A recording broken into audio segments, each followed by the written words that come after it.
평신도 주일 맞이해서 평신도 된 우리 모두가 우리 어떤 삶의 이유와 목적과 방향이 오늘 말씀의 제목처럼 복음을 위해서 그렇게 살아가는 우리 평신도 되어지길 소망하며 오늘 말씀을 준비했는데요. 우리 좌우 앞에 계신 분들과 함께 우리 복음을 위해 삽시다. 우리 한번 믿음으로 함께 선포하셨으면 좋겠습니다. 복음을 위해 삽시다. 아멘. 제가 우리 지난주에 말씀을 전하면서 우리 오늘 말씀 나누기 한번 질문을 던지겠다라고 제가 말씀을 드렸잖아요. 한 주간 다른 건 몰라도 이 말씀의 제목 붙들고 기도하자라고. 혹시 지난주 말씀 기억하시나요? 그래도 조금 지난주보단 낫겠죠. 제가 이렇게 말씀을 아주 드렸으니까. 지난주 말씀의 제목은 뭡니까? 고개를 숙이신 분들은 전혀 모르시는 분이다라고 생각을 하겠습니다. 지난주 말씀의 제목이 뭐죠?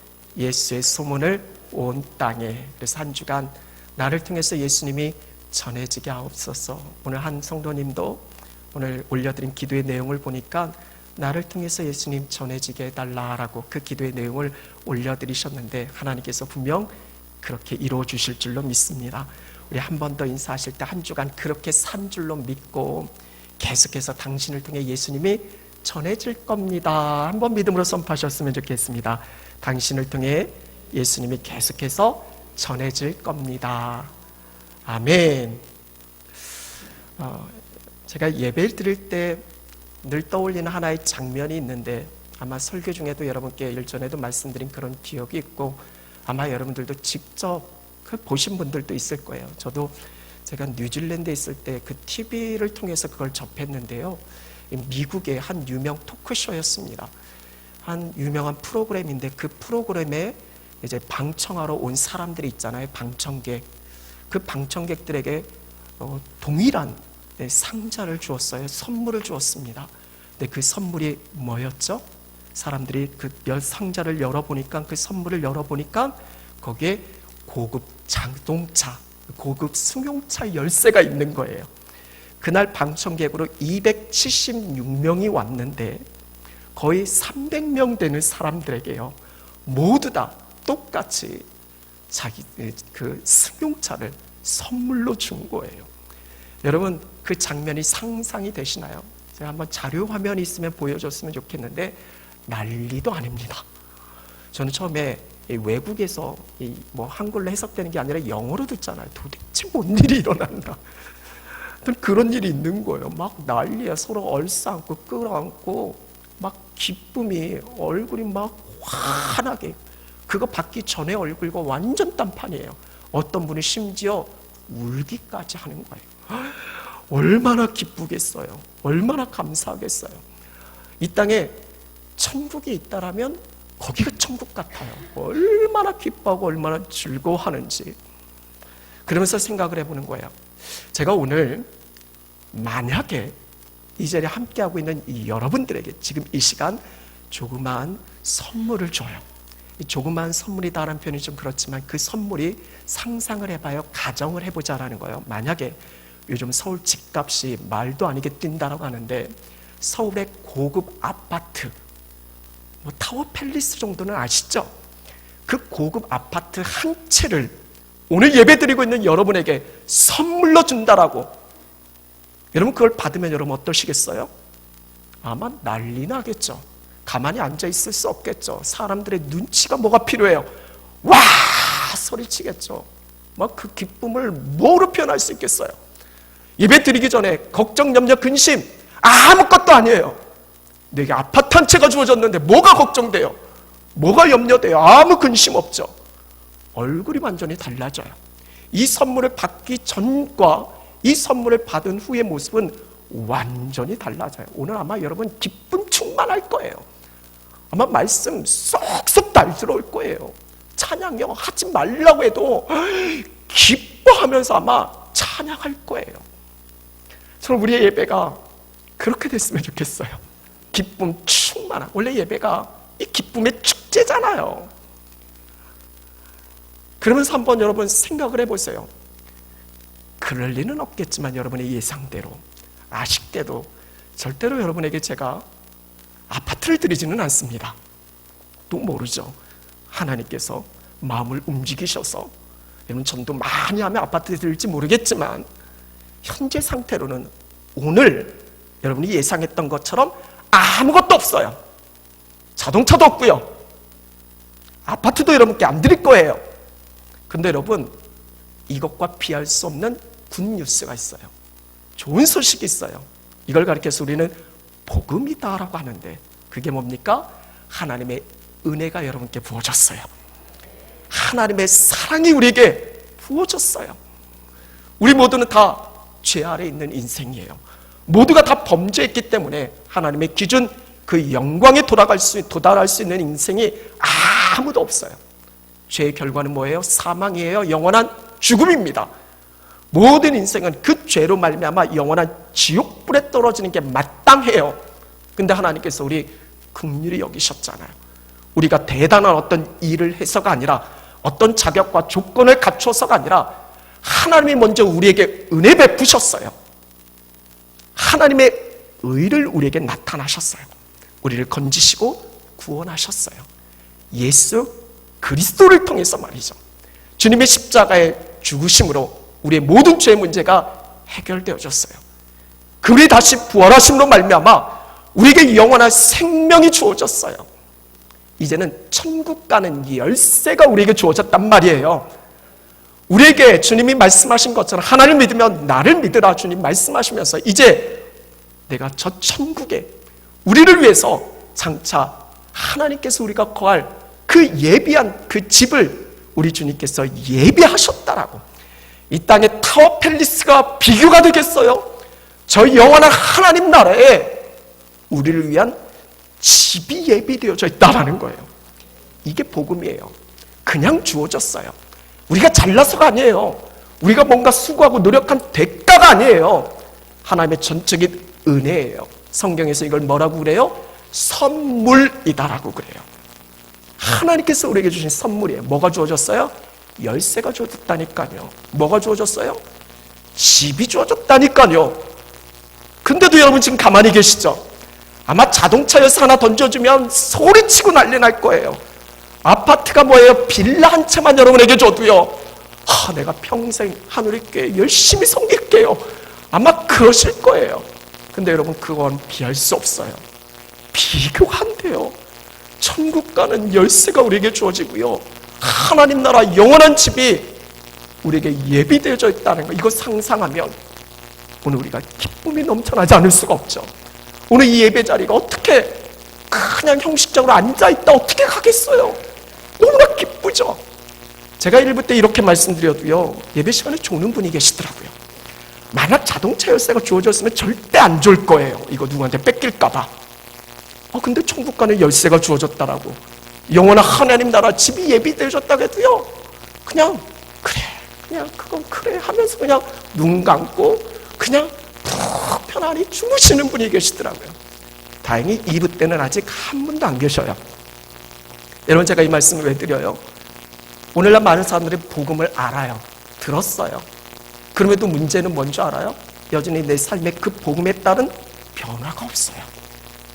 이 복음의 놀라운 기쁜 소식을 들었으면서도요, 삶에 기쁨이 없어요. 여러분께 한번 여쭤볼게요. 지금 제가 말씀드린 이 복음의 내용이 처음 들은 분 계시나요? 아마 교회 나오시는 분들은 이 복음이 예수 그리스도라는 정도는 다 알아요. 예수님 때문에 우리가 구원받는다는 거 다 알아요. 그런데도 과연 이 복음 때문에 정말 우리의 삶이 기쁘냐라는 거예요. 여러분 스스로에게 한번 물어보세요. 요즘 좀 살만하신가요? 좀 기쁘신가요? 오늘 새벽에 로마서 복음에 대한 말씀을 함께 나누면서 사도 바울이 그런 이야기를 해요.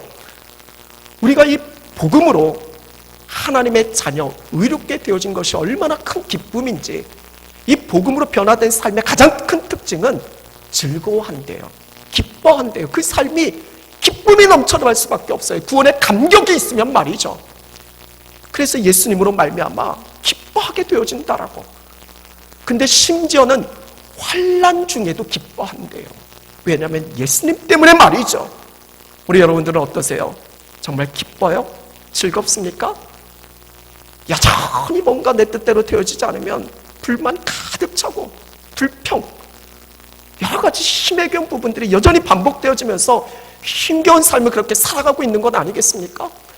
하나님께서 예수 그리스도를 통해서 우리에게 주신 이 값진 인생, 우리가 이 인생을 깨닫는다라면 기뻐하며 감사하며 이 땅 가운데 승리자의 삶을 사는 게 마땅한데 여전히 우리 뭔가에 눌려있고 여전히 힘들어하고 하나님께서 이런 놀라운 복을 주셨음에도 그것 깨닫지 못하고 이게 아니라 험한 것을 여전히 쫓아가고 헛된 복을 바라고 있고 물거품처럼 사라지는 것에 그냥 마음 깨앗겨 버리는 그런 인생들을 바라보실 때 우리 하나님의 마음이 어떠실까요? 그래서 하나님께서는 사도 바울을 통해서 오늘 요즘 우리가 로마서 말씀을 함께 읽는데요, 이 복음에 대한 핵심을 이야기하고 있는 말씀이잖아요. 이 사도 바울을 통해서 하나님께서 전하는 거예요. 사도 바울이 예수님을 만나고 복음을 위해서 그 삶을 평생 헌신하면서 특별히 로마서 말씀을 쓰면서 그 첫 장에 자기의 간절한 소원을 이야기해요. 그게 뭐예요? 1장 말씀에 보면 내가 할 수 있는 대로 너희에게 복음 전하기를 원한다라고. 이게 사도 바울의 소원이에요. 사도 바울의 간절한 바람이에요. 그게 뭐냐면 복음을 전하고 싶다라는 거예요. 근데 이 복음을 누구에게 전하는 거예요? 교회 밖에 있는 세상 사람들에게도 물론 전하겠지만 로마서 말씀의 핵심은 뭐냐면 사도 바울은 할 수 있는 대로 너희, 여기서 너희는 뭐냐면 당시 로마 교회 성도들이에요. 오늘날로 표현하면 교회 다니는 사람들이라니까요. 교회 다니는 복음을 안다라고 알아요 나 그 정도는 그렇게 말하는 사람들에게 다시 한번 복음 전하고 싶다라는 거예요. 이게 빌리 그레이엄 목사님도 이런 마음이 있었어요. 빌리 그레이엄 목사님이 은퇴할 때요, 그분이 평생 수억 명의 사람에게 복음을 전했던 사람이에요. 그래서 기자가 은퇴할 시점에 좀 생각나는 거 혹시 아쉬움이 있다라면 뭘까요? 그걸 물었을 때 빌리 그레이엄 목사님은 여지없이 이렇게 이야기했어요. 자기는 이 복음이 교회 밖에 있는 사람들에게 필요하다 생각하고 그렇게 해서 복음을 전했는데 이 은퇴할 쯤에 생각하다 보니까 교회 안에 있는 사람들에게도 복음이 필요하다는 걸 절실히 깨달았다라고.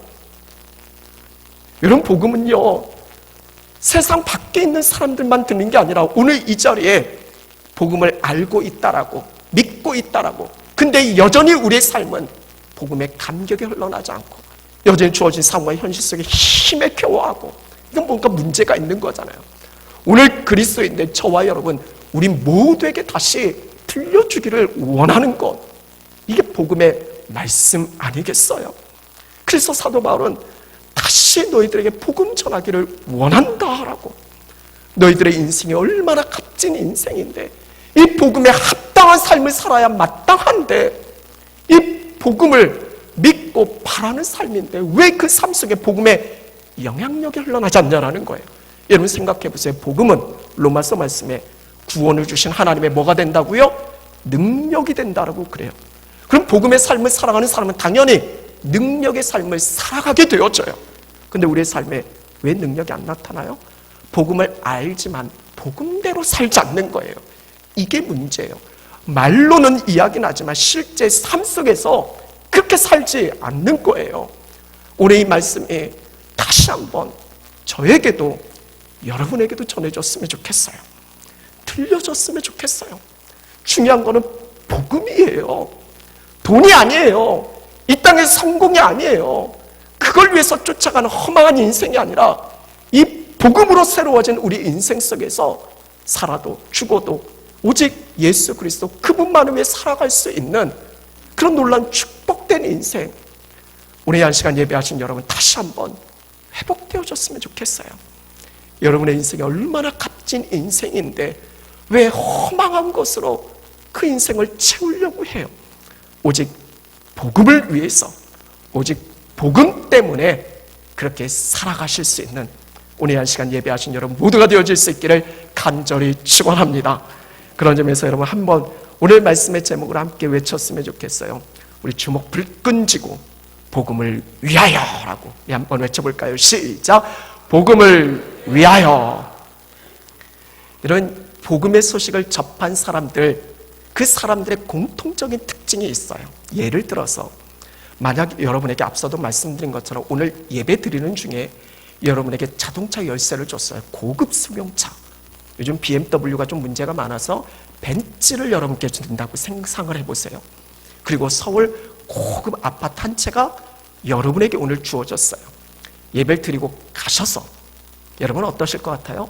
한 주간 그냥 꾹 참고 다음 예배 때까지 그냥 오시겠어요? 아니면 어떨 것 같아요? 야, 오늘 어떤 일이 있었는지 알아? 하면서 전하겠어요? 안 전하겠어요? 제가요, 비밀이에요. 오늘 제가 여러분에게 자동차 준 거, 집 준 거 절대 알리지 마세요. 그래도 여러분들은 어떻게 하실 거예요? 네, 알았어요 하고 나가서 야, 우리 교회 왔더니 놀라운 소식이 있어. 전하지 않겠어요? 그게 지난주 말씀 나눴던 두 맹인이잖아요. 두 맹인이 예수님 만나고 예수님 때문에 눈도 치료받았지만 복음을 경험했잖아요. 예수님을 만났잖아요. 그 삶이 완전히 바뀌어졌어요. 예수님이 당시 시대적인 상황 속에서 아직 하나님의 뜻이 이루어지는 그 시점 속에서 예수님께서 아직은 나가서 전하지 말라라고 그렇게 당부했음에도요, 이건 전하지 않고는 견딜 수 없는 거예요. 그래서 나가서 어떻게 했어요? 온 땅에 예수의 소문, 복음을 전했다라고. 여러분, 이게 아니겠어요? 여러분, 복음을 접한 사람들의 공통적인 특징이 있어요. 진짜 복음을 만난 사람은요, 가만히 있을 수 없어요. 진짜 복음을 경험한 사람은요, 전하지 않고는 견딜 수가 없어요. 오직 복음을 위해 살게 되어지는 거예요. 삭개오도 그랬잖아요. 예수님 만나기 전에, 복음을 접하기 전에는요, 자신만을 위해서 그렇게 살아가는 인생이었지만 예수님 만나고 자신의 소유 아무것도 아닌 거예요. 다 팔아서 복음을 위해서 쓰잖아요. 삶의 방향과 초점이 완전히 바뀌잖아요. 오늘 우리가 함께 나누고자 한 사도 바울도 그래요. 그의 인생이 복음을 위해 살아가면서 완전히 뒤바뀌어지는 거예요. 오늘 이 한 시간 예배하는 우리의 삶도 그러했으면 좋겠어요. 복음을 위해서 살아가는 삶에 두 가지 큰 특징이 있어요. 이걸 함께 나누려고요. 우리 한번 같이 따라해 보셨으면 좋겠습니다. 첫째는 더 이상 자기를 위해 살지 않습니다. 좀 바꾸어서 나라고, 여기서 자기라고 하니까 흔히 자기를 생각하는, 나 말고 자기를 생각하는 분이 있는데 여기서 자기는 나예요. 한번 같이 고백하셨으면 좋겠어요. 더 이상 나를 위해 살지 않습니다. 여러분, 복음을 접한 사람은, 복음을 만난 사람은, 경험한 사람은요, 시선이 달라져요. 방향이 달라져요. 목적이 완전히 뒤바뀌어져요. 대표적인 사람이 사도 바울이에요. 사도 바울은 예수님 만나기 전에 그의 이름이 사울이었어요. 사울의 이름의 뜻은, 이름의 뜻은 둘째치고 그 부모가 사울이라 이름 졌을 때는 부모의 간절한 바람이 있었을 거 아니에요. 그게 뭐예요? 베냐민 지파의 어찌보면 작은 그런 어떤 사람이, 작은 그런 사람이 개천에서 용나는 것처럼 한 나라를 다스리는 왕이 됐잖아요. 아마 그 부모도 사울이 이 땅에서 왕처럼 존경받고 위대한 사람, 성공하는 인생 되라고 아마 그 이름을 사울로 줬을 거예요. 오늘로 표현하면 영웅이라 짓든가, 저처럼 영광이라고 짓든가. 근데 여기서 영광은 초점이 달라요. 뭔가 부모의 어떤 간절한 바람 속에서 그렇게 했을 거 아니에요. 그래서 예수님 만나기 전에 사울 역시도 철저히 이 땅에서 성공, 명예, 돈, 부귀, 영화 그것 쫓아갔어요. 근데 예수님 만난 뒤에는 완전히 뒤바뀌었어요. 그래서 그 이름을 뭐로 바꿨어요? 바울로 바꿨잖아요. 바울의 이름의 뜻은 작은이에요. 낮음이에요. 진짜 내 인생의 왕은 오직 예수 그리스도 한 분임을 그가 고백하고 내가 주님의 말씀에 순종하는 주의 종이 되겠다라고 그렇게 철저히 낮아지고 섬기고 이 땅의 성공과 명예가 아니라 오직 예수 그리스도 그 이름을 높이는데 내 인생 아낌없이 드리겠다라고. 그래서 그 이름이 사울에서 바울로 바뀐 거잖아요. 그리고 그렇게 살아가게 되어졌고요. 이게 그리스도인이에요. 사도 바울만 그런 게 아니라 사도 바울은 대표격이잖아요. 오늘날 우리가 그리스도인이고 예수 믿는 사람이라면 우리의 삶의 방향이 이렇게 바뀌는 거예요. 예수 믿기 전엔, 그리스도인 되기 전에는 우리가 이 땅의 성공과 명예를 쫓아가지만 이제 예수님을 만난 우리의 인생은 완전히 바뀌어지는 거예요. 달려지는 거예요. 오직 그 이름 예수 그리스도. 그래서 오직 예수를 외치는 거 아니겠어요? 이게 그리스도인이고요. 이게 복음에 따르는 그런 삶 아니겠어요? 여러분께 한번 여쭤볼게요. 예수님께서 왜 죽으셨을까요? 십자가에서? 여러분 아세요? 예수님 왜 죽으셨어요? 십자가에서 아무 죄가 없으신 주님께서 왜 십자가에서 죽으셨죠? 이유가 뭡니까? 아마 다 알잖아요. 내 죄 때문에 죽으셨잖아요. 내 죄 때문에 내가 죽어야 되는데 나를 대신해서 우리 주님이 십자가에 죽으셨잖아요. 그 피로 말미암아 내 죄가 씻겨졌고 나는 의로운 하나님의 백성 되었잖아요. 이런 믿으시죠? 예수님이 십자가에 죽으신 이유 여러분 다 알아요. 근데요, 그 다음을 몰라요. 나를 위해서 주님께서 십자가에 죽으셨다라는 거, 내 죄 때문에 죽으셨다는 거 아는데 예수님이 왜 죽으셨는지 또 다른 이유가 있는데 그걸 몰라요. 그래서 여러분 고린도 후서 말씀이 얼마나 중요한지 몰라요. 이 다음 말씀을 보면 고린도 후서 5장 말씀 한번 찾아보세요. 성경에 분명히 기록되어져 있고요. 이건 제가 그냥 하는 이야기가 아니잖아요. 고린도 후서 5장 15절 말씀 한번 우리 구체적으로 한번 읽어보셨으면 좋겠어요. 고린도 후서 5장 15절 말씀 우리 한번 같이 우리 한 목소리로 함께 읽어볼까요? 고린도 후서 5장 15절 말씀 우리 함께 하겠습니다. 시작. 그가 모든 사람을 대신하여 죽으심은 살아있는 자들로 하여금 다시는 그들 자신을 위하여 살지 않고 오직 그들을 대신하여 죽었다가 다시 살아나신 이를 위하여 살게 하려 함이라. 아멘. 여러분 밑줄 쫙 그으세요. 여러분 분명해요. 그가, 여기서 그는 예수 그리스도예요. 주님께서 모든 사람을 위해서 대신해서 죽으셨어요. 이유는 뭐냐면 살아있는 자. 여러분 살아있어요? 죽어있어요? 살아있어요? 죽어있어요? 살아있잖아요. 여러분 우리 모두를 하여금 이제는 다시는 자기 자신 나를 위해 살지 않고 오직 나를 대신해서 죽었다가 다시 살아나신 그분이 누구예요? 예수 그리스도잖아요. 예수 그리스도를 위해 살게 하려 합니다. 이것 때문에 주님이 십자가를 죽으셨다는 거예요. 그래서 우리가 잘 아는 갈라디아 2장의 말씀처럼 이제는 내가 사는 게 아니에요. 우리는 주와 함께 십자가에 죽었어요. 이제는 내가 사는 게 아니라 내 안에 계신 예수 그리스도로 말미암아 우리가 살아가는 삶의 이유와 목적이 때문에 오직 예수님 때문이잖아요. 이걸 성경은 분명히 이야기하고 있어요. 다시 한번 말씀드려요. 복음을 위해 사는 사람은 첫째 뭐예요? 나를 위해 살잖아요. 그동안은 나를 위해 살았어요.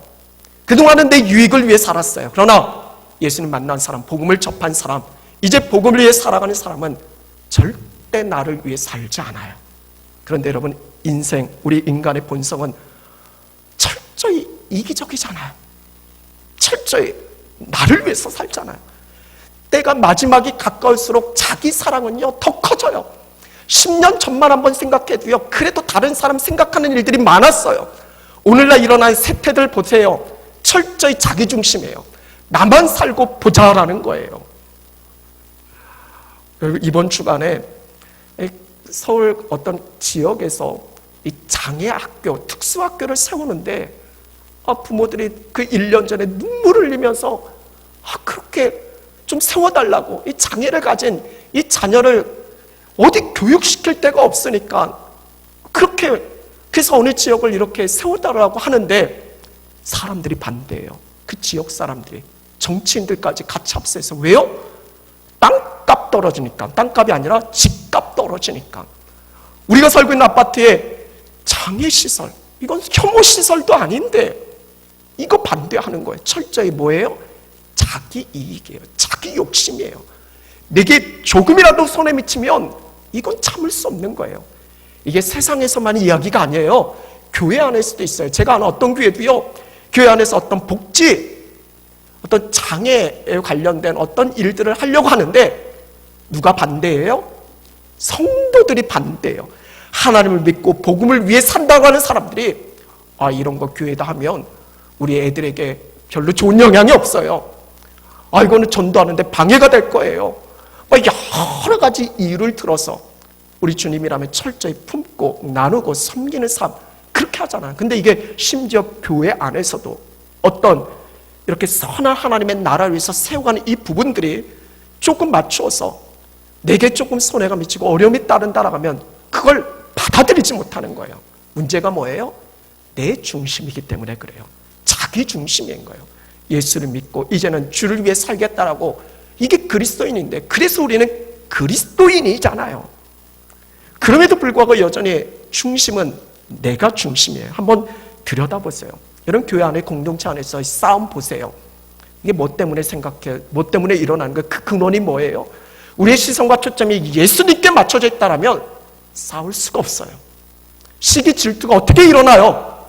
문제는 내게 초점이 맞추니까 내 자존심이 꺾이고 내 주장이 받아들여지지 않고 어떤 내가 세운 계획들이 그대로 되어지지 않으니까 이것 때문에 참을 수 없어서, 그래서 나와 생각이 맞는 사람들끼리 뭉쳐지고 전혀 하나님의 생각, 예수님의 생각 전혀 관여하지 않고 내 생각이 맞춰진 사람끼리 뭉쳐지고, 그래서 그걸 받아들이지 않는 다른 부류와 싸워가고, 이게 오늘날 교회 안에서 일어나는 일들이다. 이게 지금 세상에서의 이야기가 아니에요. 교회 안에서도 이런 일들이 비일비재하게 일어나고 있다는 거예요. 우리의 초점이 하나님께 맞춰지면 이제 더 이상 나를 위해서 살지 않고 오직 예수 그리스도 그 이름 위해 살아간다라면 어떻게 교회 안에 다툼이 있을 수 있겠어요? 어떻게 교회 안에서 문제가 발생할 수 있겠어요? 문제는 여전히 내가 주인이고 내가 왕인 거죠. 이게 가장 큰 문제 아니겠어요? 오늘 자리에 계신 여러분, 우리는 복음을 위해 살아가는 사람입니다. 더 이상 여러분에게는 자존심 따위 없어요. 이제 여러분에게 더 이상 영광, 내 영광 따위가 없어요. 여러분, 제 이름도 고영광, 이 고는 하늘의 영광이에요. 하나님께 영광 올려드린 거지 내 영광을 위해서 제 이름 영광으로 저희 부모님이 지으신 거 아니에요. 오직 하나님께 영광 올려드리라고 그렇게 지은 거예요. 여러분 기억하세요. 내 체면 따위가 어디 있어요? 십자가에 죽었잖아요. 여러분 죽었어요. 죽은 사람이 자존심, 체면, 뭐 그 대우받으려는 그런 게 뭐가 중요해요? 오직 예수 그리스도 그분의 영광을 위해 살아가는 것이 우리의 인생의 목적 아니겠어요?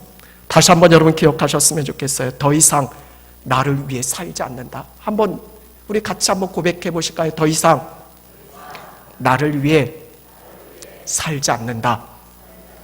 그러면 무엇을 위해 사시겠어요?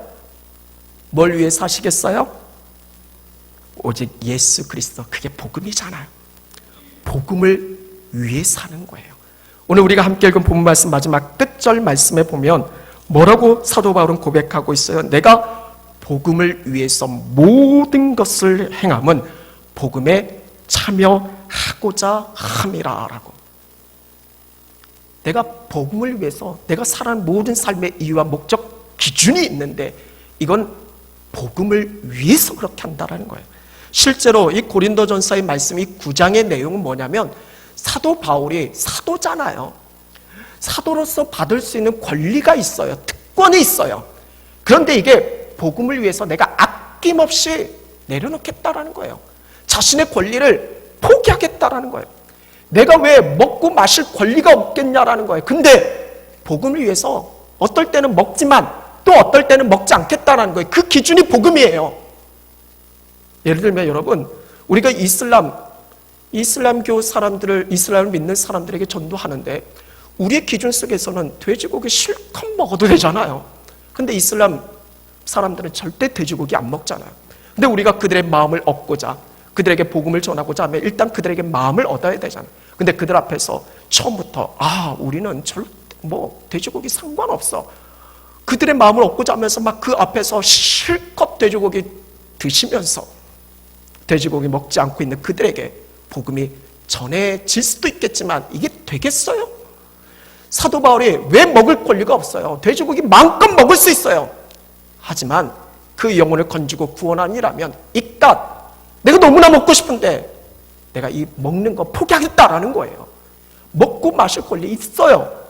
있지만 내 인생이고 내 거고 내 하고 싶은데 그게 뭐가 문제냐? 그거 아니잖아요. 더 이상 누구를 위해 살지 않는다고요? 나를 위해 살지 않는다고. 우리 주님을 위해서, 그 영혼을 건지기 위해서, 그래서 우리가 사는 거잖아요. 그래서 철저히 그거에 맞춰지는 거예요. 사도 바울이 9장을 통해서 이걸 이야기하는 거예요. 내가 왜 먹고 마실 권리가 없겠냐라는 거예요. 내가 사도로서 왜 존경받을 권리가 없겠냐라는 거예요. 나라고 왜 결혼하고 싶지 않겠냐라는 거예요. 사도 바울이 왜 내가 다른 베드로 사도 다른 사람들처럼 아내 있는데 내가 아내를 왜 데리고 다닐 그런 권리가 없겠냐라는 거예요. 하지만 그렇다고 결혼하지 말라는 게 아니잖아요. 우리 주님은 오히려 하나됨을 이야기하잖아요. 그러나 자기는 이 복음을 위해서 내가 어떤 부분에 더 맞춰서 살아갈 수 있을까? 여기에 초점을 두고 내가 그렇게 하지 않겠다라는 거예요. 오직 거기에 초점이 맞춰져 있는 거예요. 사도 바울은 특별히 일을 하면서 자비량으로 선교하잖아요. 내가 다른 사도들처럼 좀 편안하게 왜 하고 싶지 않겠냐라는 거예요. 하지만 복음을 위해서 내가 더 수고하겠다는 거, 더 열심히 다하겠다는 거예요. 여러분, 사도 바울의 모든 행동의 기준이 뭐예요? 오직 복음이에요. 오늘 말씀처럼 복음을 위해서 내가 모든 일을 행한다라는 거예요. 이게 그리스도인이에요. 여러분께 여쭤볼게요. 여러분의 행동의 기준이 복음이에요? 여러분, 복음을 위해서 지금 하고 있는 게 복음을 위한 거예요?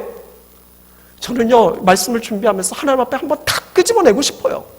제 시간과 제 재능과 제 물질, 제 모든 소유를 한번 하나님께 다 끄집어내놓고 하나님께 간절히 구했어요. 하나님, 복음을 위하지 않은 거는 다 제해주세요. 복음을 위해 살게 해달라고. 여러분의 지금 시간, 복음을 위해 살아가는 거 맞아요? 지금 여러분의 물질, 복음을 위해서 쓰여지고 있는 건 맞아요? 여러분 스스로 한번 질문해 보세요. 정말 그렇게 하고 있는 게 맞는가? 내 돈인데, 내 시간인데, 내 인생인데 왜 내 마음대로 못하겠어요? 하지만 사도 바울은 기꺼이 내려놓잖아요. 아낌없이 포기하잖아요. 왜냐하면 복음을 위한 일을 하면, 이 영혼을 건져 올리는 일이라면 그만한 가치가 있으니까 내 생명도 내 모든 소유도 다 투자해서 얻을 만한 가치가 있으니까 내가 그렇게 하겠다라는 거예요. 오늘 우리가 함께 읽은 그 말씀이 그 얘기예요. 19절에 내가 자유해서 얼마든지 내 자유대로 살고 있을 수 있지만 나는 오히려 종으로 섬기겠다라는 거예요. 내가 유대인같이 되지 않을 수도 있는데, 유대인같이 그 율법, 이미 예수 그리스도의 복음을 받아들이니까 율법을 초월했잖아요. 그렇지만 그 율법에 맞춰있는 그들에게 내 자신을 맞추는 것도 그들을 얻고자 함인 거예요. 반대로 율법 아래에 있지 않은 이방인들에게는 또 거기에 맞춰지는 거예요. 약한 자들에는 거기에 맞추는 거예요. 이게 복음을 위한 거예요. 모든 행동의 기준이 오직 복음이에요. 오늘 우리가 함께 읽은 22절 말씀처럼 내가 여러 사람에게 여러 모습이 된 것은 아무쪼록 몇 사람이라도 구원하고자 함인 거예요. 이게 사도 바울의 평생 그의 삶의 이유고 목적이었다라는 거예요. 어떻게 이게 가능할까? 그는 우리와 다른 복음을 전해 들었나요? 아니잖아요. 이유는 하나예요. 사도 바울은 이 복음을 통해서 예수 그리스도의 사랑, 하나님의 사랑이 가득 부어졌어요. 자신의 삶을 이끌어가는 것이 예수님의 사랑인 거예요.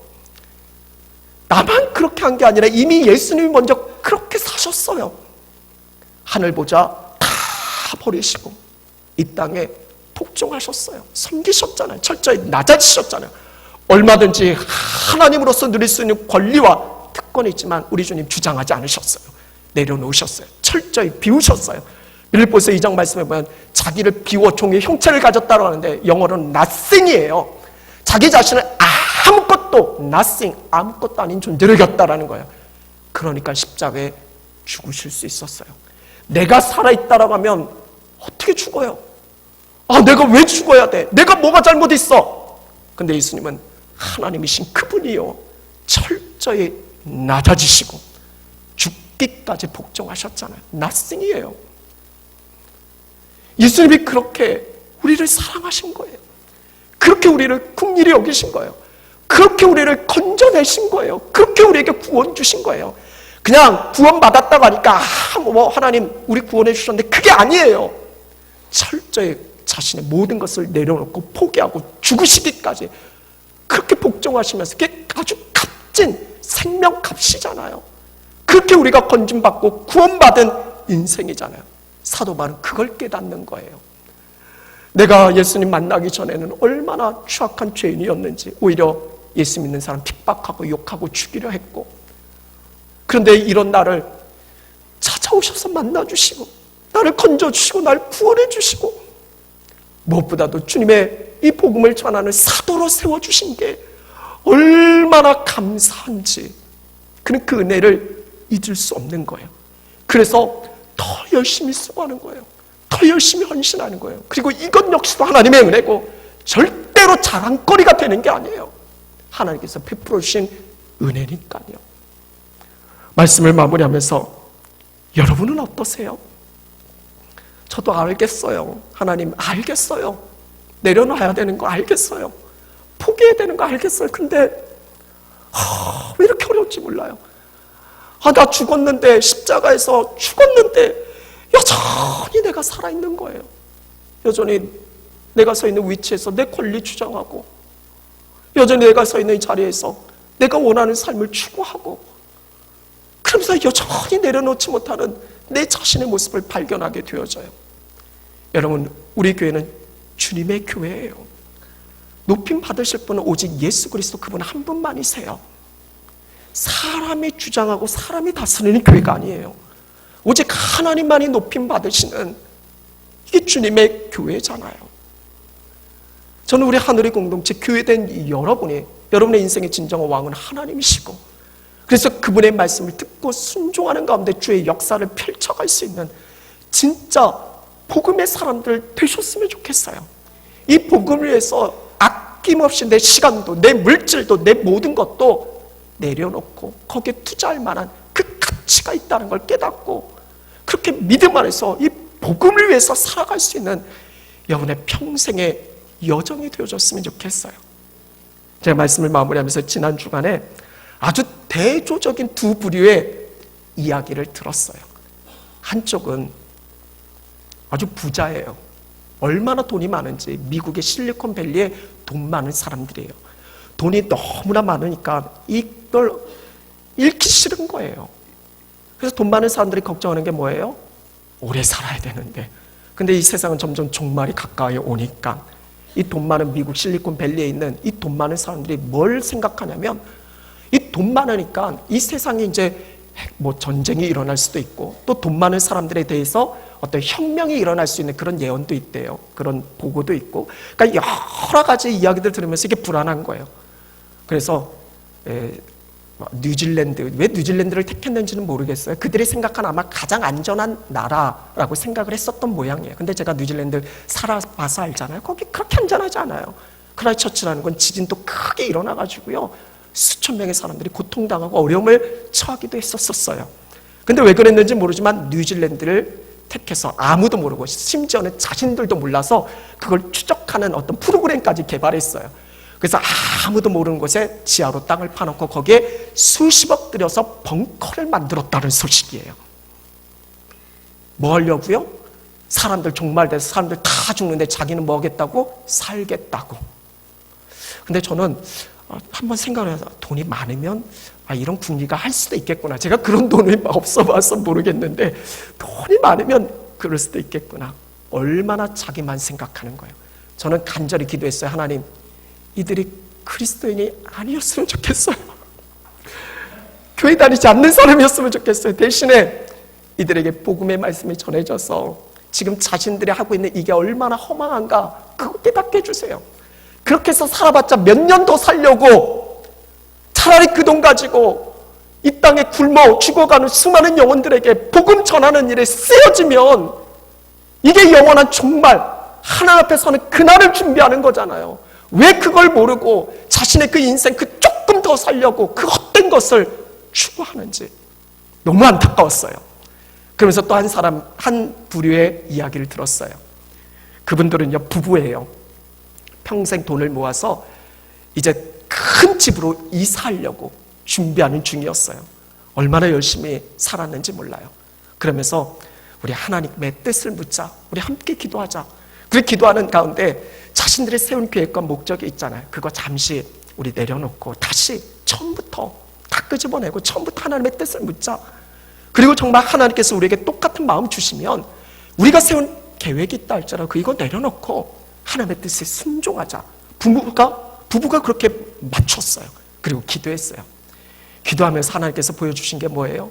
여러분, 이런 기도 드리면 절대로 하나님이 여러분들이 생각하는 거 보여주지 않아요. 뭘 보여주시냐면 다운 증후군 아시죠? 다운 증후군, 그 태어날 때부터 장애를 가지고 태어난 그 애들이 있어요. 막 아주 우리가 생각하는 막 비정상적인 그런 아이들 있잖아요. 그 아이들, 다운 증후군의 아이들에게 관심을 갖게 하신 거예요, 기도하는 중에. 근데 이 아이들이 입양을 받아야 되는데 어떤 부모가, 요즘은 남자도 잘 입양을 안 한다고 하더라고요. 여자아이들, 본인들이 선택해가 예쁘고 좋은 아이들을 선택하려고 하지, 이 장애 가진 아이들 이거 어떻게 입양을 하겠어요? 근데 그들이 하나님께서 마음을 주셔서 인터넷 웹사이트를 통해서 그 다운 증후군 아이들 하나하나 이렇게 사진들을 보는데 눈물이 솟구치는 거예요. 어떻게 감당할 수 없는 거예요. 그래서 하나님께 눈물로 기도하면서 우리가 하겠다라고. 그래서 그 다운 증후군 아이들을 입양하게 되어져요. 더 큰 집으로 이사하는 계획이 어떻게 됐을까요? 사라졌죠.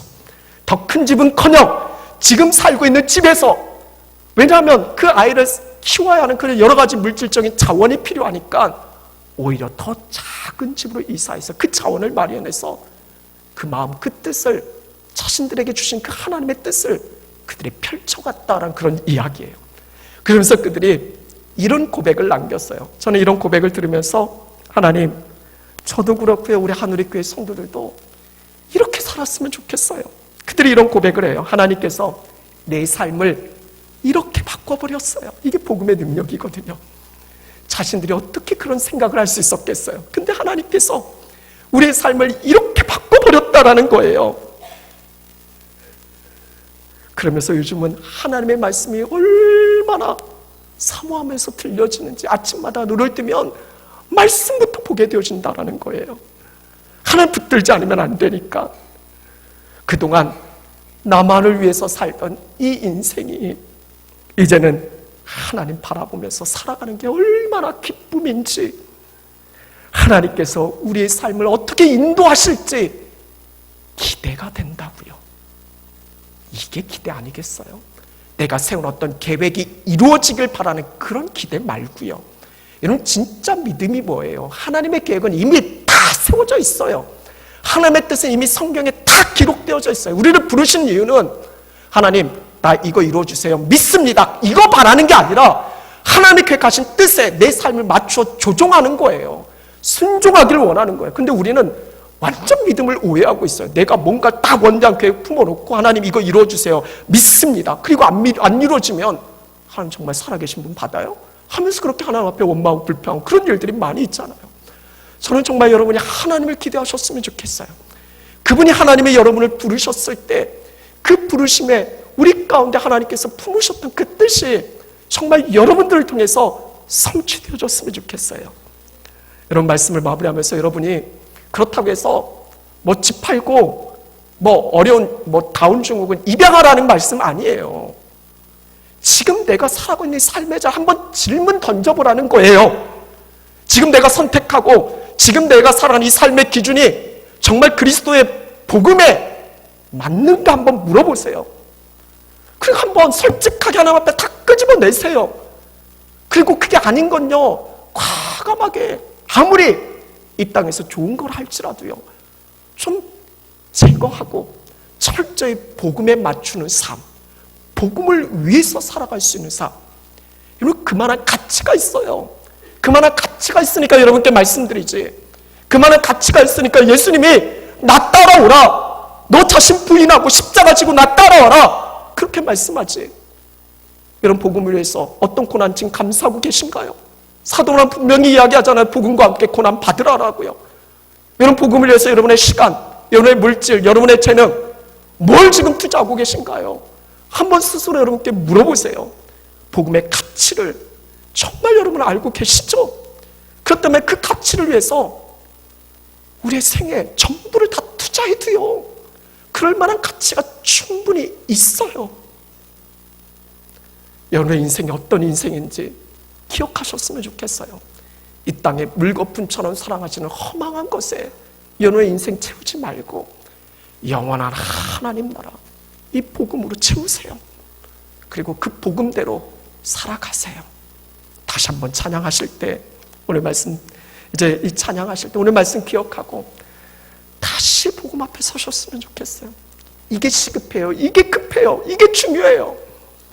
다시 복음 앞에 서세요. 지금 여러분이 알고 믿고 따르는 게 진짜 복음인가 한번 질문해 보세요. 정말 복음 맞아요? 그게 맞다라면 거기에 여러분 인생 거세요. 거기에 생명 거세요. 다시 복음이 여러분에게 들려줬으면 좋겠고, 다시 이 복음을 위해서, 이제는 나를 위해서 사는 게 아니라 이 복음 위해서 살아갈 수 있는 진정한 하나님의 백성, 오늘 평신도 주일인데 진짜 평신도 그리스도인 되실 수 있기를 간절히 축원합니다. 우리 함께 찬양하겠습니다.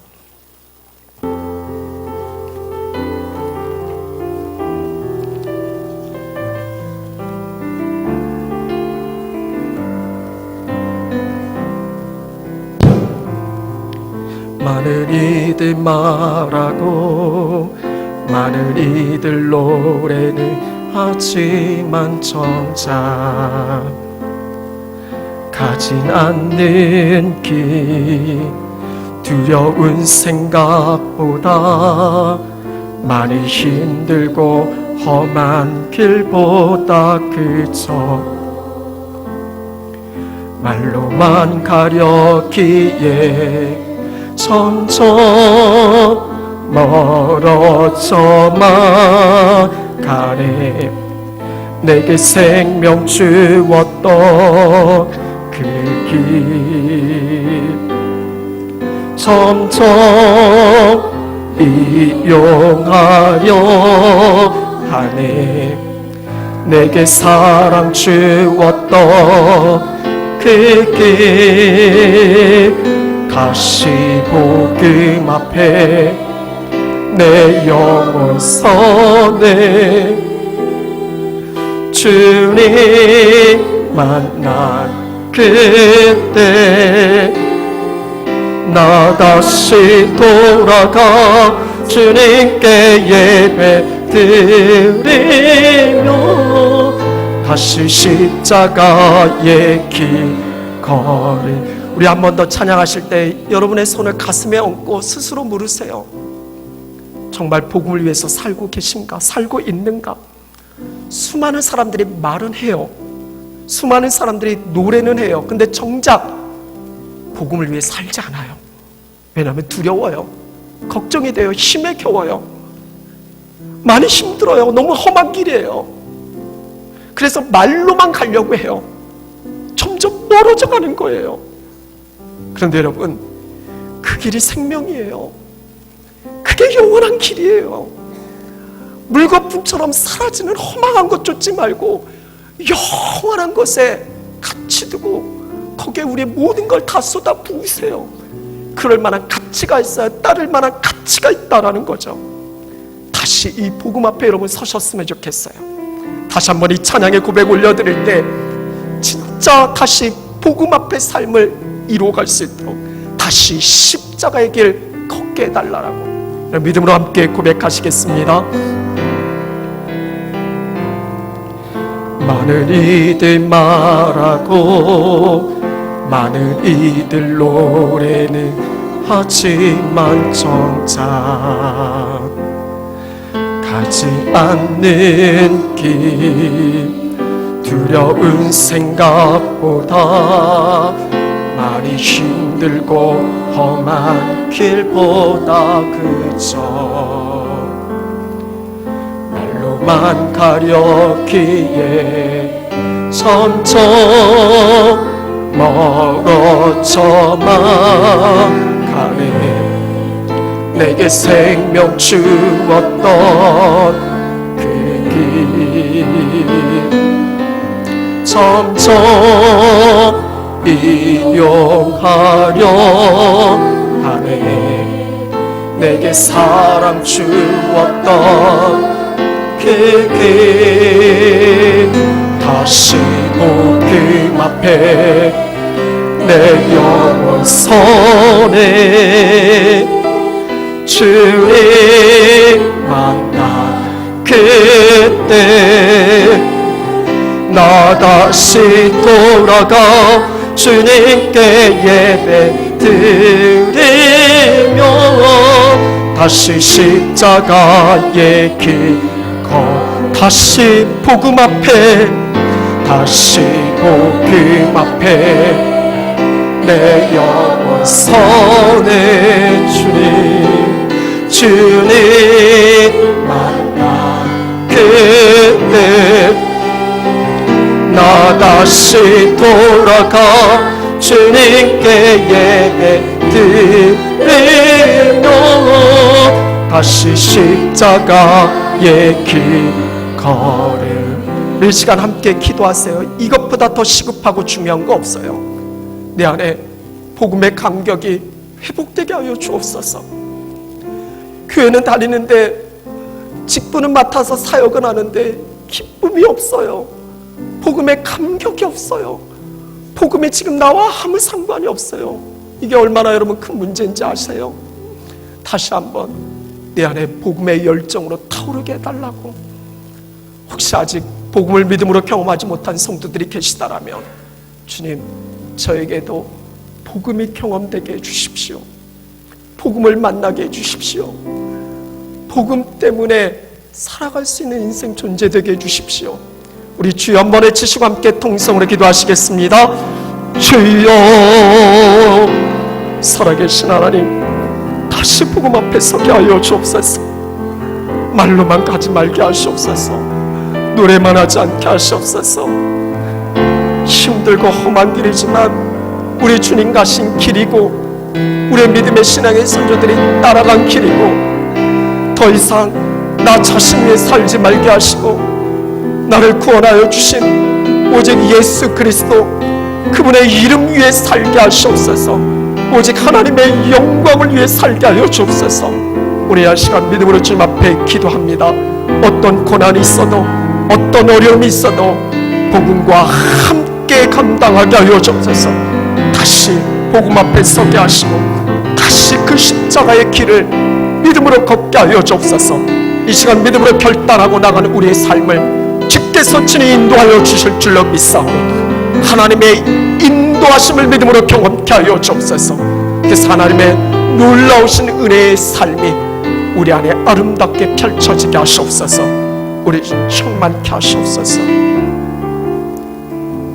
살아계신 하나님 감사합니다. 오직 복음을 위해 살게 하여 주옵소서.